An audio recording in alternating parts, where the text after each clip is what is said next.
our pastoral school was like in a little classroom, right? To have, Chris and Christina Hart leading the organization, just so you guys know, I was so curious because this is the #1 bass shop in the entire company. So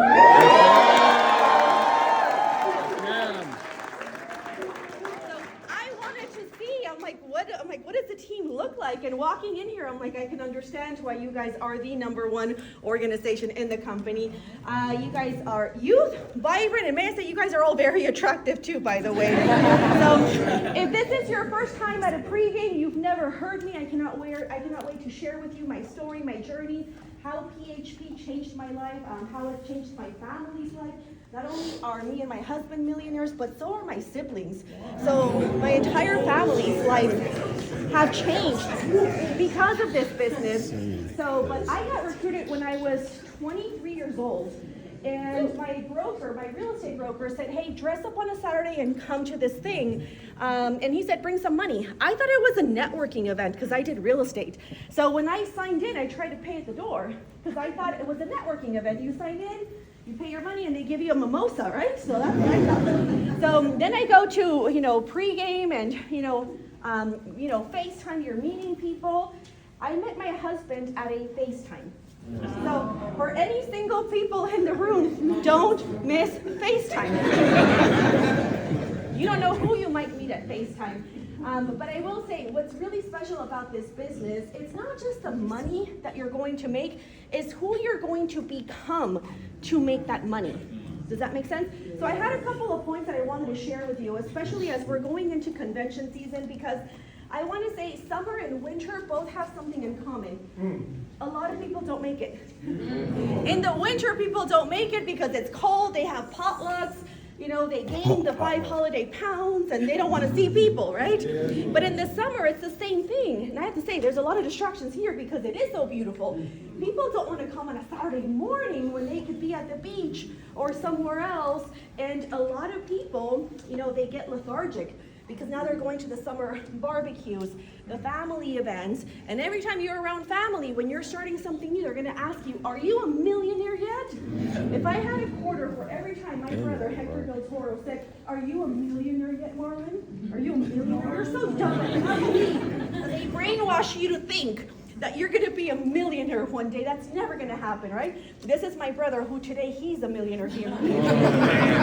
Right? So, but a lot of people in the summer have a lot of distractions. This is why during the summer, I always think of the ant and the grasshopper, right? There's the grasshopper that, sang all summer, but when winter came, what happened to the grasshopper? It starved to death. Right? And then there was the ant. The ant kept its head down, it kept working, it kept working, it kept working. But when winter came, right, who was the savior? It was the ant. So a lot of you guys have that same decision this summer. This is why we have qualifications in the summer for Million Point Bay Shop. Because it's what you do June, July, and August. It's who performs while a lot of people are going to be checked out. Maybe you haven't been the star of the show up to this point. Maybe no one even knows who you are.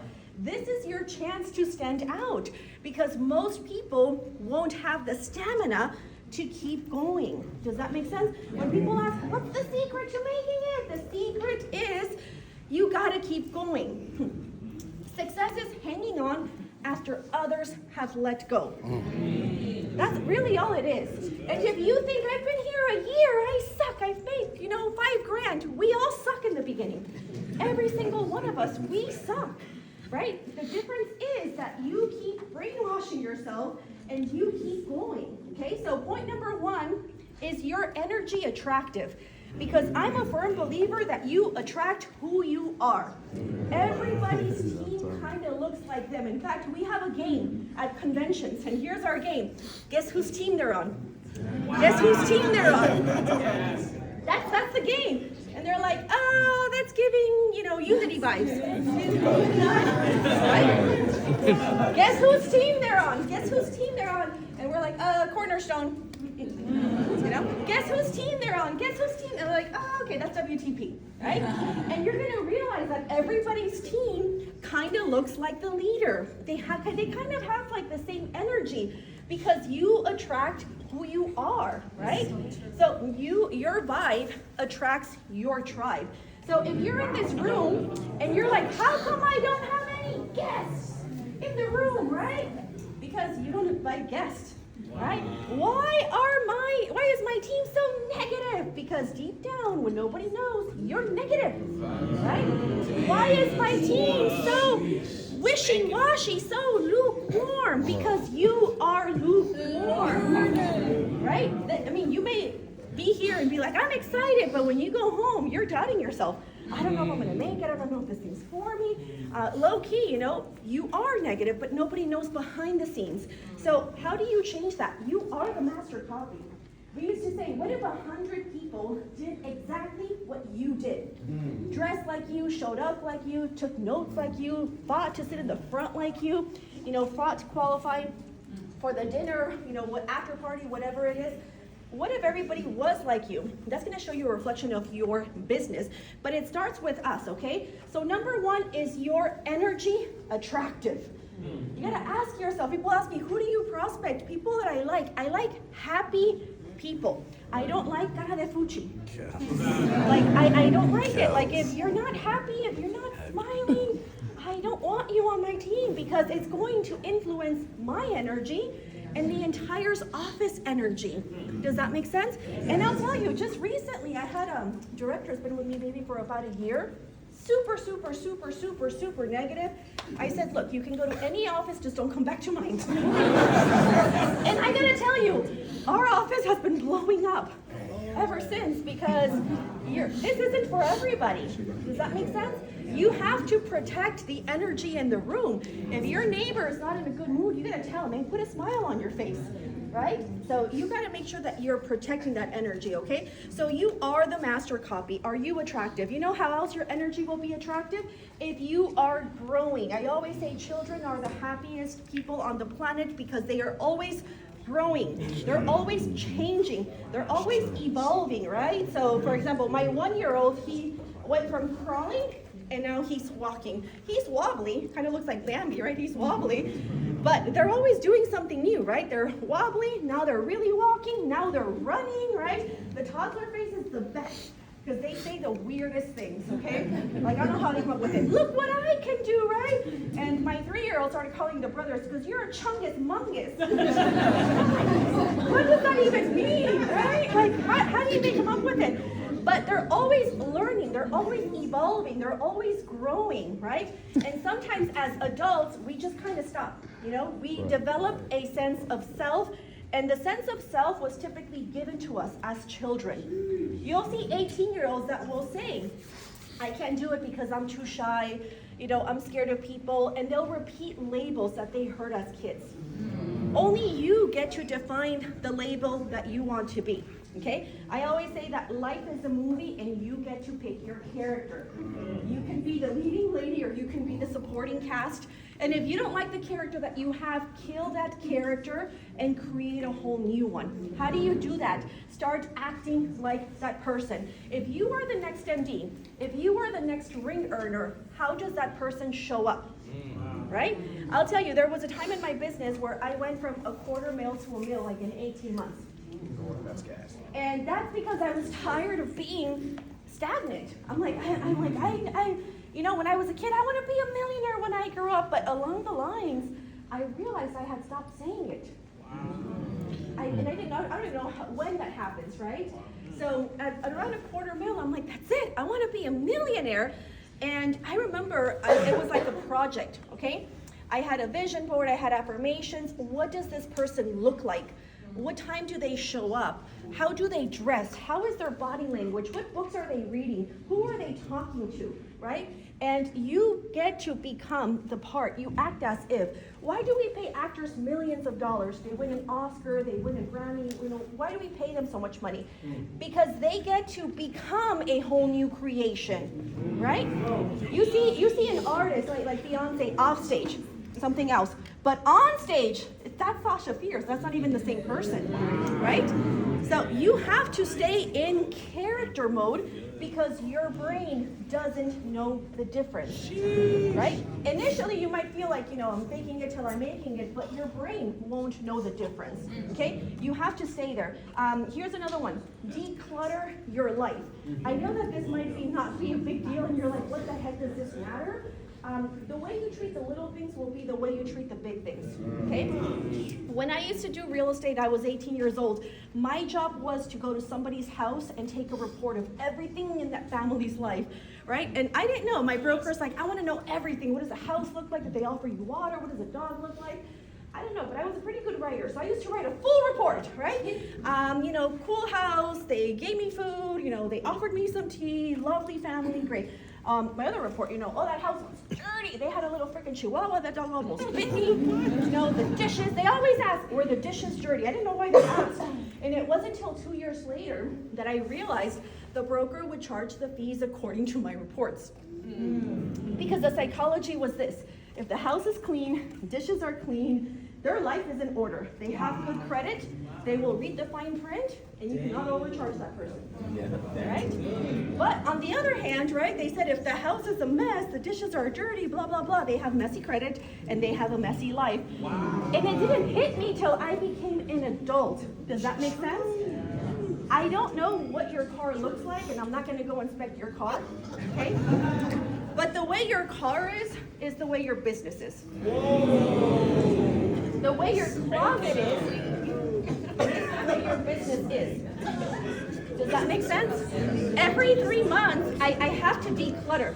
If I haven't worn it, I gotta get rid of it. I gotta donate it because I don't think God is gonna give me new when I'm holding on to the old. I'm a firm believer. Bro, right? And maybe you're going through a place of bro. growth. Like, why is my teeth dying? Look at his face, bro.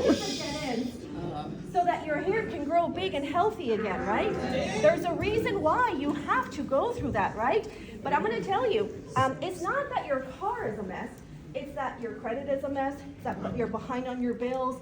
It's that you're behind on your payments. It's that you're late to your appointments.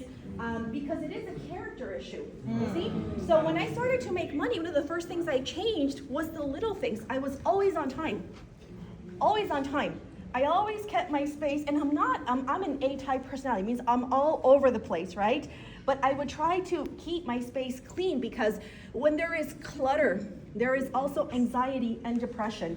You cannot think, I'm gonna be a CEO, and you can't even do the little things right, right? So you want your confidence to increase, start working on the little things, right? Finish the book of the month. Cover to cover. Because people are like, they now ChatGPT, right? I read the summary, right? And that's great. You can say that in Pregame, you can say that to your upline, you can fool everybody you want, but you're not going to fool the person in the mirror. That's the person you cannot fool. Does that make sense? So you gain confidence when you do the things that you don't want to work. When you see somebody and you can tell like they're disciplined, you admire them because you know they put in the work. You can't just buy a six-pack. Believe me, you can't buy it. You have to earn it, right? I wish you could, but you can't, right? You have to earn it. So when you see somebody, right, and they're, an Olympic athlete or they have a great business, you know that there was sacrifice involved. And if there is no pain, there is no glory. Okay? If you see any lady that has ever given birth, you're going to see every mom is going to cry. You know why? Because it was 10 months of hell to have new life. When you see a marathon runner, have you noticed at the end they all fall and cry? Yes. Because they went through so much pain to have that moment of glory, right?